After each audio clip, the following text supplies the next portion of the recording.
نحمده ونصلي ونسلم على رسوله الكريم اما بعد 12ویں سپارے کی تفسیر کا خلاصہ 12ویں پارے کو رب کریم نے شروع فرمایا ہے وَمَا مِن دَابَّةٍ فِي الْأَرْضِ إِلَّا عَلَى اللَّهِ رِزْقُهَا۔ اس آیت میں اللہ جل شان نے ہر جاندار، چاہے وہ خشکی میں ہو، چاہے وہ تری میں ہو، باہری ہو، وہ چرند ہو، پرند ہو، درند ہو، انسان ہو، جنات ہو، سب کے رزق کی ذمہ داری اللہ جل شان نے اپنے بارے میں فرمائی ہے۔ امام محمود علوسی رحمۃ اللہ علیہ نے تفسیر روح المعانی میں اس آیت کا تحت لکھا ہے کہ حضرت موسیٰ علیہ السلام نے ایک پہاڑ کے پتھر پر جب عصا مارا تو عصا کی وجہ سے پتھر دو ٹکڑے ہوا تو اس میں ایک کیڑا نکلا جو اللہ رب العزت کے رزق دینے کی بات کو یاد کر رہا تھا۔ سبحان من یرانی یعرف مکانی یسمع کلامی یرزقنی ولا ینسانی۔ وہ یہ وظیفہ پتھروں کے اندر پڑھ رہا ہے کہ اللہ جل شانہ اسے وہیں بھی رزق دے رہے ہیں۔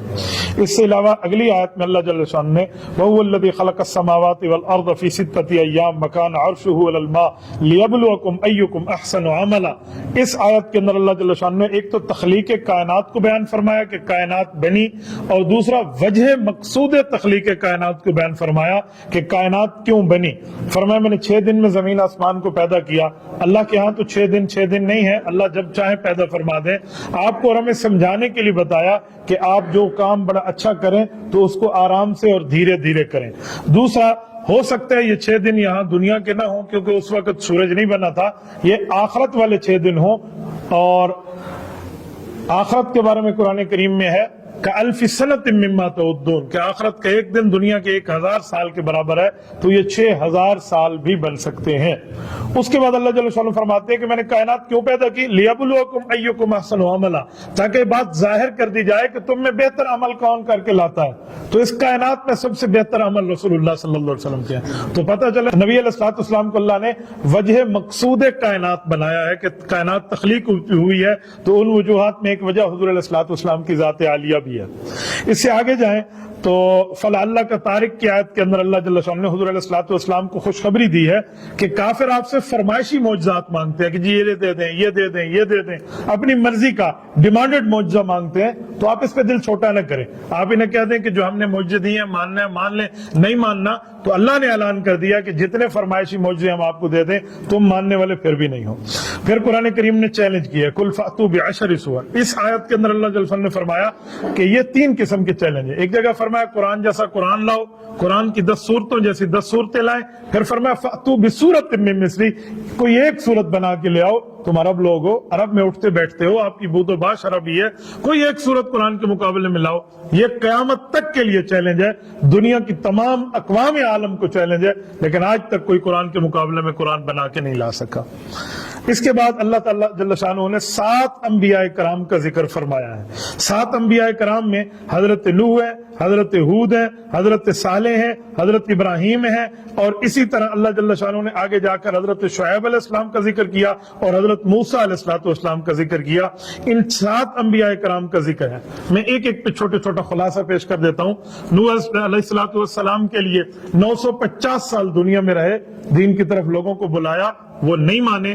آخر حضرت نوح علیہ السلام نے 9 صدیوں بعد ان کے خلاف دعا کی، پھر پانی کا عذاب آیا، وہ کشتی میں سوار ہو گئے تو وہ بچ گئے جو ان کے ساتھ تھے، سگا بیٹا سوار نہ ہوا تو وہ بھی مر گیا، باقی سارے بھی غرق ہو گئے، تو اللہ جل شانہ نے ان کو بچا لیا۔ اس کے آگے حضرت ہود علیہ السلام کی بات کی ہے، وَإِلَىٰ عَادٍ أَخَاهُمْ هُودًا۔ اس آیت کے اندر اللہ فرماتے ہیں کہ میں نے قوم عاد کے پاس ان کے بھائی حضرت ہود کو بھیجا۔ تو عاد قوم تو کافر ہے، تو نبی کو ان کا بھائی کیوں کہا گیا؟ تو بھائی سے مراد دینی بھائی نہیں ہے، بھائی سے مراد قومی بھائی ہے، وطنی بھائی ہے۔ جو قومیں ہیں نا وہ ادیان سے نہیں اوطان سے بنتی ہے، وطن سے قوم بنتی ہے، مراد وطنی بھائی تھے، قومی بھائی تھے، ورنہ بھائی مسلمان کا بھائی ہے۔ فرمایا ہم نے ان کے پاس بھیجا۔ ہود علیہ السلام کی قوم بڑی طاقتور تھی، حکم ہوا کہ جی آپ عبادت کریں، تو انہوں نے عبادت نہیں کی، گناہوں کی معافی نہیں مانگی، وقت کے نبی کی بات کو ٹھکرایا، بتوں کی پوجا کرنے لگ گئے۔ آخر اللہ تعالی نے ان پر ہوا کا طوفان مسلط فرمایا، ایسا سخت طوفان تھا، گھروں کی چھتیں اڑ گئیں، درخت اڑ گئے، جانور انسان یہ فضا میں اڑتے ہوئے اونگے منہ زمین پر گرے اور قوم تباہ و برباد ہو گئی۔ دوسرے نمبر پہ حضرت صالح علیہ السلام کی بات ہے، وَإِلَىٰ ثَمُودَ أَخَاهُمْ صَالِحًا۔ حضرت صالح علیہ السلام کو قوم سمود کی طرف بھیجا ہے، تو قوم سمود کا بھائی فرمایا یہاں بھی قومی بھائی مراد ہے۔ حضرت صالح علیہ السلام کی یہ بستی مدائن صالح کہلاتی ہے۔ حضرت صالح علیہ السلام نے ان کو دعوت دی، دین کی طرف بولا، انہیں فرمائشی معجزہ مانگا، اجی یہ پہاڑ ہے، اس پہاڑ سے اونٹنی نکلے، اونٹنی کا بچہ بھی ساتھ نکلے، اور اس طرح کی عجیب بات ہے۔ تو وہ ایسے ہی ہوا، لیکن وہ اونٹنی کو انہیں مار دیا اور اس اونٹنی پر ظلم کیا۔ پھر ان پر ایک عذاب جو آیا نا، اللہ اکبر، ان پر ایسا سخت عذاب آیا ہے کہ جو چیخ آتی ہے نا، ایک چنگھاڑ کی آواز، وہ آواز ہے تو ان کے کلیجے منہ سے نکل کے باہر آ گئے اور یہ مر گئے۔ یہ علاقہ مدائن صالح میں نے اپنی آنکھوں سے دیکھا ہے۔ یہ ملک شام کی طرف جاتے ہوئے سعودی عرب سے بندہ جب جائے مدینہ طیبہ سے، یہ کوئی 500-600 کلومیٹر دور جگہ ہے، اسے مدائن صالح کہتے ہیں۔ وہاں پر ایک جبل الفیل بھی ہے، بالکل ہاتھی کی طرح وہ پہاڑ ہے، ایسے جیسے کسی نے تراش کے بنا دیا ہو۔ اور وہاں پر ان لوگوں کی جو ترتیبیں ہیں، وہاں پر جو گھر یہ بناتے تھے، جاب الصخر بالواد، یوں ٹھہر کے ایک ہاتھ سے یوں پہاڑی کو کیا، ایک ہاتھ سے یوں پہاڑی کو کیا، اور درمیان سے اپنے گھر کو نکال لیا، اتنی ان کی قد تھی۔ تو وہاں یہ بنے ہوئے نظر آتے ہیں۔ نبی علیہ السلام جب تبوک تشریف لے گئے تھے تو یہاں سے فرمایا تھا کہ اب جلدی جلدی گزرے یہاں سے، عذاب والی جگہ۔ بہرحال ہم یہاں رکے نہیں ہیں، ہم بھی تبوک جا رہے تھے تو راستے میں ہم گزرے۔ بہرحال میں نے راستے کا نظارہ کیا، اس جگہ کو دیکھ کے آج بھی خوف آتا ہے۔ اللہ کی قسم کھا کے کہتا ہوں، میں اللہ کے گھر میں ہوں، دل کانپ اٹھتا ہے اس جگہ میں جا کے کہ یا اللہ، اتنے بڑے لوگ اور ان کے پاس اتنے وقت کے پیغمبر آئے، بتاتے رہے معجزات، ان کے فرمائشی معجزات پورے کرتے رہے، لیکن ان لوگوں میں کوئی حیا بھی نہیں تھی، کوئی سنجیدگی بھی نہیں تھی کہ یہ اس کو مان لیتے۔ اس کے آگے اللہ جل شانہ نے حضرت ابراہیم کی بات فرمائی۔ حضرت ابراہیم کا واقعہ کیا ہے؟ حضرت ابراہیم علیہ السلام کا واقعہ اور حضرت لوط علیہ السلام، حضرت ابراہیم کے جو بھانجے ہیں، ان کا واقعہ اکٹھا اللہ جل شانہ نے بیان فرمایا۔ وہ یہ تھا کہ فرشتے آئے، خوبصورت شکل میں نوجوان بن کر آئے۔ حضرت ابراہیم نے سمجھا مہمان ہے، اجی بکرا پکائیں ان کو دے دیں۔ بکرا پکا کے سامنے رکھا، جی انہوں نے کہا جی ہم کھانے والے نہیں ہیں۔ کہا کیوں، کوئی نقصان دینے والے ہو؟ کہا ہم اللہ کی طرف سے فرشتے ہیں، عذاب دینے وہاں جا رہے تھے، آپ سے سلام دعا کرتے ہوئے گزرے ہیں اور آپ کو خوشخبری دینی ہے۔ جی بتائیں کیا؟ کہ جی آپ کا اس بڑھاپے میں اللہ آپ کو بیٹا دے گا، اس کا نام اسحاق ہوگا، وہ بھی نبی ہوگا، اللہ پھر اس کو بیٹا آپ کا پوتا دے گا، اس کا نام یعقوب ہوگا، وہ بھی نبی ہوگا۔ یہ حضرت ابراہیم علیہ السلام کو تسلی دی۔ پھر حضرت لوط کے پاس پہنچے۔ حضرت لوط علیہ السلام کی جو قوم تھی نا، سیڈومی ان کو جو کہتے ہیں، یہ ہم جنس پرست قوم تھے، یہ مرد کی طرف ان کے مائل تھا اور ہم جنس پرستی ان میں عام تھے۔ تو اللہ جل شانہ نے امتحان دیکھے اب لوگوں کا، بالکل خوبصورت جوان شکل میں فرشتوں کو بھیجا۔ حضرت لوط علیہ السلام انتہائی پریشان ہو گئے کہ قوم تو ہم جنس پرست ہے اور یہ میرے پاس جو مہمان آئے ہیں اور یہ تو خوبصورت نوجوان ہے۔ تو حضرت لوط علیہ السلام ابھی بات ہی کرنے لگے تو انہوں نے فرمایا تھا آپ بے فکر ہیں، ہم جانے اور یہ قوم جانے، ہم انہی کے لیے تو عذاب دینے آئے ہیں۔ پھر اللہ جل شانہ نے ان کو کیا عذاب دیا، اللہ اکبر۔ حضرت لوط علیہ السلام وہاں سے چلے گئے اور پھر ان فرشتوں نے اس زمین کو نیچے سے اٹھایا، اتنی بلندی تک لے گئے، روایات میں آتا ہے کہ ان کے مرغوں کی اذانوں کی آوازیں فرشتوں نے آسمان میں سنی، اتنے اوپر گئے اور اوپر سے ان کو نیچے پھینکا اور نیچے پھیر کے اوپر سے پتھروں کی بارش کر دی۔ چھٹے نمبر پہ داستان حضرت شعیب علیہ السلام کی ہے، وَإِلَىٰ مَدْيَنَ أَخَاهُمْ شُعَيْبًا، یہ مدائن شعیب، یہ بھی وہیں عرب میں واقع ہے، یہاں بھی میں گیا ہوں تبوک سے واپسی پر۔ ان کے اوپر جو عذاب آیا، اللہ اکبر، ان پر اتنا شدید عذاب آیا تھا کہ ان کی غلطی یہ تھی، وقت کے نبی کو ٹھکرایا، اور لیتے تھے تو 1 کلو اور وہی بیچتے تھے تو 1.25 کلو، لیتے تھے 2 کلو دیتے تھے 1 کلو، لینے کے بعد اور دینے کے بعد اور۔ الذین اذا اکتالوا علی الناس یستوفون واذا کالوہم او وزنہم یخسرون، لینا اور دینا اور، یہ ان کی 2 نمبریاں تھیں۔ تو پھر ان پر جو عذاب آیا وہ عذاب یہ تھا کہ ان کو اللہ جل شانہ نے اتنی شدید ترین چیخ میں مبتلا فرمایا کہ یہ بھی اونگے منہ گرے اور وہاں پر یہ بھی مر گئے۔ ان کی آج تک وہاں پر علامات اور ان کی یاداشتیں وابستہ ہیں۔ وہاں اس بستی میں جا کے دیکھیں نا، مدائن شعیب میں، یہ ملک شام کا بڑھ رہا ہے، سعودیہ کا بالکل اینڈ ہے، جہاں حضرت علی حضرت معاویہ کی صلح کی تحکیم ہوئی تھی نا، جس علاقہ کہتے ہیں دومت الجندل، یہ اس کے قریب ہے، بہت اونچے اونچے پہاڑ ہیں۔ میں دنیا میں کوئی 3 بر اعظم کے سفروں میں گھوما ہوں، اتنی شدید خطرناک اترائی میں نے سرنگوں کی نہیں دیکھی جو مدائن شعیب کی واپسی پر ہے، یوں اور یوں چڑھائی ہے۔ بعض جگہ تو ایسے اگر ڈرائیور کر رہا ہو نا ڈرائیور، تو میں آنکھیں بند کر لیتا تھا، واللہ ہم نیچے نہیں دیکھ سکتے تھے اترتے ہوئے، ایسا خطرناک ایریا ان لوگوں کا۔ 7ویں نمبر پہ واقعہ حضرت موسیٰ علیہ السلام کا اللہ جل شانہ نے بیان فرمایا کہ حضرت موسیٰ علیہ السلام کا جو معاملہ تھا وہ فرعون سے مقابلہ تھا۔ فرعون نے الہ ہونے کا دعویٰ کیا تھا، پھر اللہ نے اس کو غرق کیا اور اس کے بدن کو محفوظ رکھا تاکہ قیامت تک آنے والے لوگ جو ہے وہ اس کے حشر اور نشر کو دیکھتے رہیں۔ پھر قیامت کی ہولناکی کا ذکر ہے کہ قیامت میں لوگوں کی ہیبت اتنی ہوگی ایک دوسرے سے بات کرتے ہوئے بھی اللہ کے ڈر کی وجہ سے چپ ہو جائیں گے, بات بھی نہیں کر سکیں گے, وہی بات کرے گا جس کو اللہ اجازت دیں گے. پھر فاستقم کما امرت کی آیت میں اللہ جل شان نبی علیہ الصلوۃ والسلام کو فرمایا کہ اے نبی پاک, ہم نے آپ کو انبیاء کے واقعات سنائے ہیں, جیسے وہ مضبوط تھے, دشمن سے مقابلہ کیا, آپ خاتم الانبیاء ہیں, آپ بھی مضبوط رہیں, آپ بھی کفر کے مقابلے میں صد بنے, ایک جو ہے نا رکاوٹ بنے ان کے مقابلے میں, اور آپ کھڑے ہو جائیں اور بے فکر ہو جائیں کہ یہ لوگ آپ کو کچھ کہیں گے. انہو بما تعملون بصیر, ان کے ایک ایک کام پہ اللہ گہری نظر رکھے ہوئے ہیں, آپ کی ذات کو کوئی نقصان نہیں دے سکتے. اس سے آگے اللہ نے اقامت الصلاح کی بات فرمائی, واقم الصلاح. اس میں اللہ جل وعلا فرماتے ہیں کہ آپ دن کے طرفوں میں نمازیں پڑھیں, اور پھر آپ اس طرح نمازوں کے اوقات بتائیں. 4 نمازیں یہاں موجود ہیں اس آیت کے اشارے میں, فجر, عصر, مغرب, عشاء. جو ظہر کی نماز ہے اس کا الگ حکم ہے, اقم الصلاۃ لدلوک الشمس, اس میں پھر ظہر کا حکم ہے جو آگے 15ویں پارے میں ہے. پھر سابقہ انبیاء کے واقعات بتانے کی وجہ اللہ نے بتائی, فرمایا وَكُلًّا نَقُصُّ عَلَيْكَ مِنْ أَنْبَاءِ الرُّسُلِ مَا نُثَبِّتُ بِهِ فُؤَادَكَ. محبوبم, ہم نے آپ کے دل مبارک کو مضبوط کرنا ہے, اس میں مضبوطی رکھنی تھی, اس لیے پچھلے انبیاء کے واقعات ہم نے آپ کو سنائے تاکہ آپ کا دل مزید مضبوط ہو جائے. اس کے آگے حضور پاک صلی اللہ علیہ وآلہ وسلم کو حضرت یوسف علیہ السلام کے بارے میں سوال ہوا. کافروں نے آ کر پوچھا, مکہ کے کافروں نے, کہ بتائیے یوسف بنی اسرائیل مصر میں جا کے کیوں آباد ہوئے تھے. مکہ کے کافر سمجھتے تھے مسلمانوں کے نبی کو نہیں پتا ہوگا, یہ تو یہودیوں سے جا کر پوچھا ہے, یہ سمجھتے تھے ہمارے بڑے تعلقات ہیں, ہم تورات انجیل زبور والوں سے پوچھا ہے. تو حضور علیہ السلام سے بات پوچھی. اللہ جل شان نے پوری سورت یوسف نازل فرمائی, اور واحد سورت یوسف ہے پورے قرآن کی جس میں ایک واقعے کو تفصیل کے ساتھ مکمل بیان کیا. باقی جتنے انبیاء کے واقعات ہیں اللہ نے مختلف جگہوں میں سنائے ہیں, لیکن بقدر ضرورت, جتنی ضرورت تھی اتنی سنا دی. پورا واقعہ ایک جگہ اکٹھا اس طرح نہیں ہے جیسے سورت یوسف ہے.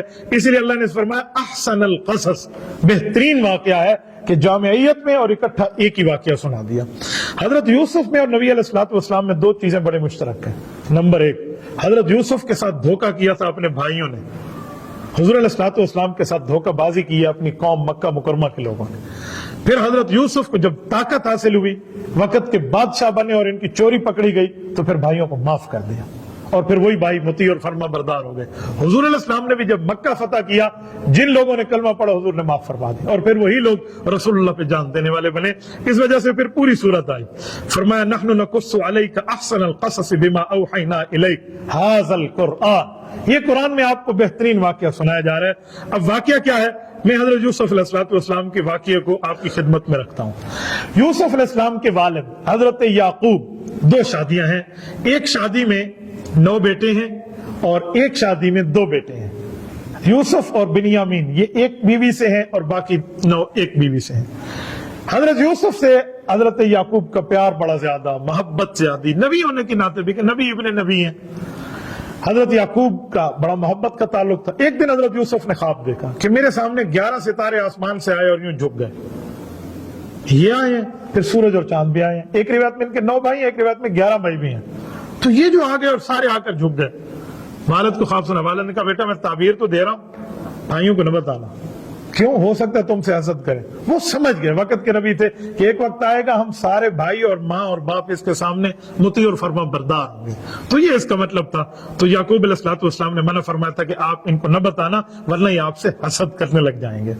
اب ان کا حسد کیا تھا, وہ کہتے تھے ہم زیادہ بھی ہیں تعداد میں, طاقت میں بھی زیادہ ہیں, اور بڑی بیوی کے بیٹے ہیں, ہم سے محبت کیوں نہیں ہے؟ تم نبی تھوڑے ہو, نبوت کا معاملہ ان سے تھا, تو اسی لیے ان سے محبت زیادہ تھی. تو بہرحال اب یہ تھا کہ آپ والد کی خدمت زیادہ کریں تاکہ ابا کی محبت کی توجہ تمہارے اوپر ہو. ان نے یوں نہ کیا, حضرت یوسف کو راستے سے ہٹانے کا پروگرام کیا, اور پروگرام کیا بنایا, وقتلوا یوسف, کیا بھائی یوسف علیہ السلام کو قتل کرو. بڑا بھائی جو تھا نا یہودا اس کا نام تھا, اس نے کہا قتل نہ کرو, ابا کی بڑی محبت ہے, کوئی ایسی بات کرو جس سے ابا کا دل بھی نہ ٹوٹے اور بات بھی بن جائے. کہ جی پھر کیا کریں؟ تو انہوں نے کہا بس اب ابا سے بات کرتے ہیں, اور پھر پلان تیار ہو گیا. کہ جی ٹھیک ہے. کہا ابا جی ہم جانا چاہتے ہیں تاکہ ہم جائیں اور وہاں پہ جا کر کھیل کود کی جگہ میں جائیں, سر سپاٹا کریں. کہا جی بیٹا جاؤ. کہا ہمارے چھوٹے بھائی کو بھی ہمارے ساتھ بھیجنا. کہا خیال کرنا, کہ دل و جان سے خیال کریں گے. لے گئے اور جا کر انہیں کنویں میں پھینک دیا. ان کی قمیض اتار لی, کنویں میں پھینکتے وقت قمیض کے اوپر خون لگا لیا, اور باپ کو آ کے عشاء میں آ کے روتے ہوئے کہتے ہیں کہ ابا جی اسے تو بھیڑیا کھا گیا. حالانکہ بھیڑیا نہیں کھایا تھا, سارا جھوٹ تھا. قمیض پھٹی ہوئی بھی نہیں ہے. یوسف علیہ السلام دیکھتے بھیڑیا آرام سے آیا اور قمیض اتار کے اوپر خون لگا گیا, اس نے پھاڑا وڑا نہیں قمیض کو. یعنی جھوٹ اپنے پاؤں نہیں رکھتا. یعقوب علیہ السلام کے سامنے چیز لے کر آ گئے. ہوا یہ تھا جب ان نے پانی میں پھینکا نا کنویں کے اندر, اب آگے کیا معاملہ ہوا؟ اب آگے یہ ہوا کہ ایک قافلہ جا رہا تھا, انہوں نے آ کر ڈول نکالا تو ڈول کو پکڑ کے حضرت یوسف باہر آ گئے. تو یہ بھاگتے ہوئے انہوں نے کہا جی ہمارا بھگوڑا غلام ہے, ہم اس کو بیچنا چاہتے ہیں. ایسے ظالم کچھ درہموں میں وَشَرَوْهُ بِثَمَنٍ بَخْسٍ دَرَاهِمَ مَعْدُودَةٍ, قرآن کہتے ہیں محدود ان میں پیسوں میں اس کو بیچ دیا. پتہ نہیں 20 درہم تھے کہ کتنے میں. وہ لے کر چلے گئے. یوسف علیہ السلام کو بادشاہ مصر نے خریدا اور پھر اللہ جل شان نے ان کو جب اس کے اوپر بٹھایا تخت شاہی پہ, اور اللہ نے پھر ان کو کامیابیاں عطا فرمائی. ادھر حضرت یعقوب علیہ السلام ایک عرصے تک روتے رہے اور ایک عرصے تک ایک تکلیف پہ رہے. آگے آ رہا ہے کہ پھر ان کے ساتھ آگے معاملہ کیا ہوا. بہرحال میں نے تو آپ کی خدمت میں 12ویں پارہ پورا کرنا ہے, 13ویں پارہ میں آگے اس کا جواب آئے گا. یہاں جب حضرت یوسف علیہ السلام پہنچے مصر میں, ان کی خوبصورتی دیکھ کے بادشاہ کی بیوی یہ ان پہ عاشق ہو گئی, عزیزی مصر کی بیوی زلیخا, اور اس نے اپنے ساتھ ان کو متوجہ کرنا چاہا. اللہ نے فرمایا میں نے یوسف علیہ السلام پر رحمت کا سایہ کیا اور یہ دروازے توڑتے ہوئے باہر آ گئے. باہر آئے تو وہ کہہ رہی تھی باہر نہ جائیں, باہر نہ جائیں, اور حضرت یوسف علیہ السلام باہر آ گئے. 7 دروازوں کے تالے ٹوٹ گئے تو باہر آئے. وَأَلْفَ يَا سَيِّدَهَا لَدَى الْبَابِ, آگے خاوند نے دیکھ لیا کہ کیا معاملہ. تو اب وہ خاتون کیا کہتی ہے؟ کہتی ہے اس نے آپ کے گھر پہ ہاتھ اٹھایا, اب جو ان پہ عاشق ہے تو میرا تو خیال ہے اس کو اگر آپ قید کر دیں تو بہتر ہے. اب میں یہاں ایک جملہ کہتا ہوں, اس نے یہ کیوں نہیں کہا اسے قتل کر دیں؟ وہ کہتے ہیں عشق عشق ہوتا ہے. اس نے اسی لیے کہا کہ اسے قتل نہ کریں, اسے گرفتار کریں تاکہ جیل خانے میں جا کے دیکھتی بھی تو رہوں گی نا, دیدار تو چلتا رہے گا. تو عشق غالب آ گیا, اس لیے آگے مشورہ بھی دے دیا. لیکن حضرت یوسف علیہ السلام سے پوچھا آپ نے کیا کیا؟ تو انہوں نے فرمایا میں تو بالکل اس سے بری ہوں. تو کہا جی آپ کیسے بری؟ انہوں نے کہا دلیل دیکھ لو تو میرا پچھلا دامن پھٹا ہے, اس نے مجھے کھینچا ہے. اگر میں نے گناہ کرنا ہوتا تو میرا اگلا دامن پھٹتا. دیکھا تو ایسے ہی تھا. ایک دلیل. دوسری وَشَاهِدَ شَاهِدٌ مِّنْ أَهْلِهَا, چھوٹا بچہ ہے. یوسف علیہ السلام کو رب نے حکم کیا اسے اٹھایا اور یوں ہاتھ میں رکھا اور فرمایا بچے جس رب نے تمہیں طاقت دی ہے صرف چلنے پھرنے کی, آوازیں نکالنے کی, وہ بولنے کی طاقت بھی دے سکتا ہے. بول اللہ کے حکم سے, بتا ہم میں غلط کون ہے. بچہ ایسے بولا جیسے جوان بولتے ہیں. انہوں نے فرمایا یہ غلط ہے اور یہ ٹھیک ہے. اب بادشاہ مصر کو بالکل ہکا بکا ہو کر اس کو سمجھ آ گیا. اس نے اس موقع پہ بیوی کا معافی معافی مانگ, تو نے غلطی کی. اس نے معافی مانگی تو یوسف علیہ السلام کو کہنے لگا کہ آپ درگزر کر دیں, آپ معاف فرما دیں. حضرت یوسف نے معاف فرما دیا. لیکن اس کے بعد تانے دیے اس کو سہیلیوں نے. اس نے سہیلیوں کا اچھا تم مجھے تانے دیتے ہو کہ میں غلام پہ عاشق ہو گئی, آؤ ذرا اس کو دیکھو. حضرت یوسف علیہ السلام گزر رہے تھے اور ان کے ہاتھ میں پھل فروٹ اور چھریاں تھی, اور انہوں نے یوسف کو دیکھا تو انگلیاں کاٹ بیٹھے. تو نے کہا مزہ آ گیا تمہیں؟ میں نے تمہیں کہا تھا اتنا حسن کا دیدار ہے وہاں پہ, تم مجھے اعتراض کرتے تھے. اب اس کی بےزتی بڑھنے لگی تو بادشاہ کا ناک کٹنا شروع ہوا, انہیں جیل میں ڈال دیا حضرت یوسف علیہ السلام کو. تو ادھر سے حضرت یوسف نے دعا بھی مانگی تھی کہ اللہ ان کی بری باتوں سے تو جیل اچھی ہے, کیونکہ اللہ نے وعدہ کیا تھا کہ یوسف آپ سے پیاری ملاقاتیں جو ہوں گی وہی کی وہ جیل میں ہوں گی. حضرت یوسف جیل چلے گئے. جب وہاں گئے جیل میں تو جیل میں 2 قیدی آئے ہوئے تھے جن پر بادشاہ کے قتل کا الزام تھا. ایک باورچی تھا کچن میں رہنے والا, اور ایک وہ تھا جو بادشاہ کو پانی وانی پلاتا تھا, ساقی تھا, شراب پلاتا تھا. ان میں سے کسی نے زہر دیا. تو تحقیقات شروع ہو گئے. کچھ عرصہ تک تحقیقات چلے تو پتہ چلا ان میں ایک جھوٹا ایک سچا ہے. تو جھوٹا پھانسی چڑھ گیا اور سچا رہا ہو گیا. لیکن ان دونوں کی حضرت یوسف سے دوستی بن گئی. ان درمیان میں خواب دیکھا تو اپنے فیصلے سے پہلے حضرت یوسف خواب سنا, یوسف نے ان کی تعبیر دی. فرمایا جو تم نے خواب دیکھا نا کہ تیرے سر پہ پرندے روٹیاں کھا رہے ہیں, تو نے پھانسی چڑھنا ہے. اجی تو جو کہہ رہا ہے نا کہ میں نے یہ کرنا اور وہ کرنا اور فلاں دیکھا بادشاہ کو پلا رہا ہوں, تو باقی جائے گا اور بادشاہ کو جا کر واپس تو ساقی بنے گا اور یہ چیزیں پلائے گا. لیکن جاتے ہوئے بادشاہ سے کہنا یہ بے گناہ اور مظلوم ہے, آپ نے قید کیا تو یاد رکھنا. کہ جی بہت اچھا. وہ چلے گئے بادشاہ کے پاس. جب بادشاہ کے پاس گیا اسے بات بھول گئی. ایک عرصہ گزر گیا, پلاتے پلاتے بھول گیا. بادشاہ ایک کام میں پھنسا, جی او ملک میں قحط پڑ رہا ہے اور میں نے خواب دیکھا. بادشاہ نے خواب دیکھا 7 گائیں موٹی تازی ہیں, وہ 7 دبلی پتلی ان کو آ کر کھا جاتی ہیں. تو نے کہا جی تعبیر بتاؤ. سارے فیل ہو گئے تعبیر دینے میں. اسی ساقی نے کہا جی میرے خواب کی تعبیر جیل کے ایک ساتھی نے دی تھی. کہ اسے بلاؤ، کہ وہ کون ہے؟ کہ وہ یوسف علیہ السلام ہے، وہ تعبیر دیں گے۔ وہ گیا تو حضرت یوسف نے تعبیر دی اور پرفیکٹ تعبیر دی۔ اس نے کہا بہت اچھا، ایسا بندہ جیل میں نہیں، ہمارے ساتھ سلطنت میں ہونا چاہیے، ہمیں اچھے مشورے دے گا، انہیں رہا کرو۔ رہائی کا آرڈر گیا، روب کار لے کر اس وقت کا سپرنٹینڈنٹ جیل میں گیا۔ یوسف علیہ السلام نے فرمایا جی نہیں، ایسے نہیں نکلتا، پہلے الزام کو صاف کرو، جس الزام میں مجھے بھیجا تھا صاف کرو اس کو۔ بےزتی صرف آپ کی ہے، نبوت کے معاملات نہیں ہے۔ زنا جیسے الزام لگا، اس کو صاف کرو پھر نکلوں گا۔